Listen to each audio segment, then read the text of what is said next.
Russia has announced Doomsday for Ukraine. A BBC report has revealed that February 24 could turn out to be a really painful day for the war-torn nation. Russia has amassed a total of 500,000 troops for the potential offensive against Ukraine. Ukraine is desperate now. It is demanding fighter jets, tanks, and ammunition to counter the Russian offensive. Hi and welcome. You're watching Outright. We tell you the right side of the story. Subscribe to our channel and press the bell icon for such outright videos. Western media is full of claims and counterclaims regarding the Russian military might. On one hand, they claim Russia is weak, isolated, and struggling. And now they're saying OMG Russia is coming for Ukraine with 500,000 men in uniform. Ukraine has claimed that Russia could try something to mark the first anniversary of the initial invasion last year. Ukraine Defense Minister Oleksiy Reznikov was quoted as saying by the French media, "Officially they announced 300,000, but when we see the troops at the borders, according to our assessments, it is much more." He was apparently referring to an announcement made by Putin last September to mobilize 300,000 troops on the border with Ukraine. It is likely that Russia might be preparing for this new offensive for months now. But one thing is very clear, Russia is certainly not weak and it is prepared to knock out Ukraine on its whims and fancies. In fact, the Russian military has performed really well in the last 2-3 months. It has expanded the area under its control in the eastern Donbas region, and its forces say they are moving in on the front line town of Bakhmut. Last month, Russian mercenaries and regular soldiers seized the nearby town of Soledar. The Ukraine president also said this week that the situation on the front lines in eastern Ukraine has become tougher. He said a definite increase has been noted in the offensive operations of the occupiers on the front line in the east of our country. If all these claims are to be true, this is for sure that Russia is now in a mood to wrap up the war as early as possible and focus on economic growth.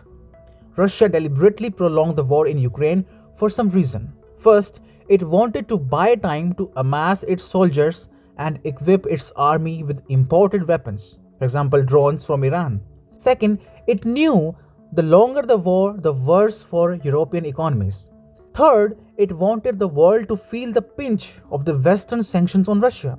Today, anti-West sentiments are on the rise in Africa, Asia, and South America only because the war kept going on and these nations faced issues with their food supplies, fuel supplies, and they blamed the West for it. It is true that the Kremlin now wants to focus on the Russian economy.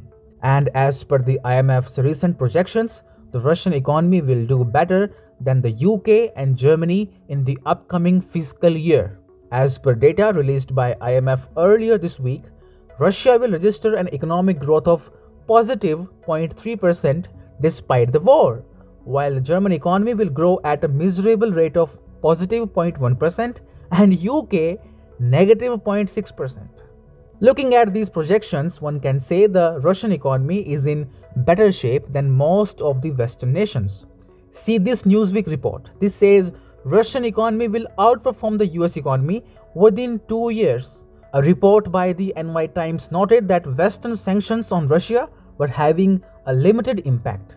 It also said that plan by US and Europe to cap the price of Russian oil exports at $60 a barrel is not expected to substantially curtail its energy revenues. Пытаются, условно, это к вам не имеет отношения, тем не менее, пытаются ограничить вывоз нашего удобрения. Цены поползли. У них, прежде всего, больше, чем у нас. Пытаются ограничить наши энергоносители. Опять цены взлетели до небес просто. Там уже моим именем называют инфляцию, а мы здесь совершенно ни при чем. Нет, серьезно. Но это правда. Мы ни при чем абсолютно. Это результат их ошибок. The news of the imminent Russian offensive against Ukraine comes at a time when anti-West sentiments are increasing around the world. Africa is livid at the EU because it thinks the Western sanctions on Russia are responsible for the higher inflation in the continent. In June last year, the head of the African Union even called on the West to lift sanctions on Russia. He said, "The sanctions against Russia have worsened the situation, and now we have no access to grain from Russia, mainly wheat. And most importantly, we have no access to fertilizers. The situation was bad and now it has worsened, creating a threat to food supplies in Africa." The same is the case with Asia. Countries like India have grown frustrated at how the West, driven by its own interest, is inflicting economic pain on the world. Europe has to grow out of the mindset that Europe's problems are the world's problems. But the world's problems are not Europe's problems. The world cannot be that Eurocentric as it used to be in the past. Look, I don't think we're sitting on the fence just because I don't agree with you. West seems to be quite vociferous in trying to curtail funding for the war in Ukraine, whereas by purchasing this oil for national interest, India is being asked, are you funding this war?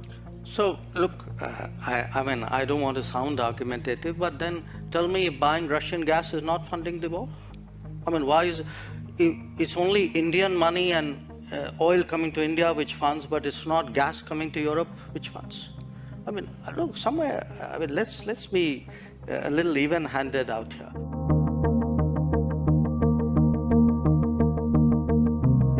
If countries in Europe and the West and the United States are so concerned, why don't they allow Iranian oil to come into the market? Why don't they allow Venezuelan oil to come into the market? I mean, they've squeezed every other source of oil we have. And then say, okay, guys, you must not go into the market and get the best deal for your people. I don't think that's a very fair approach. Even South American countries like Chile, Brazil, and Argentina refused to support the Ukraine cause in order to not provoke Russia. Brazil even refused to send tank ammunition to Germany over concerns that these shells could be handed over to Ukraine.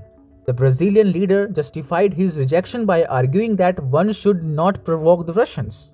At this point of time, when Russia is preparing for a final strike on Ukraine and closing this chapter forever, it might come as a major respite for all these nations. The West might call Russia the aggressor, but it will appear as a messiah for the developing world. And maybe even for Europe. Once the war is over, Europe will be able to buy Russian fuel directly from Russia and not from third countries like India. So, after almost 1 year of the Russia-Ukraine war, Putin seems to have achieved all of his goals. Russian military, diplomacy, and even economy all are doing great. Putin is massively popular in his nation and even in some European countries, and much of the developing world seems to be rallying behind him to put an end to the war as soon as possible.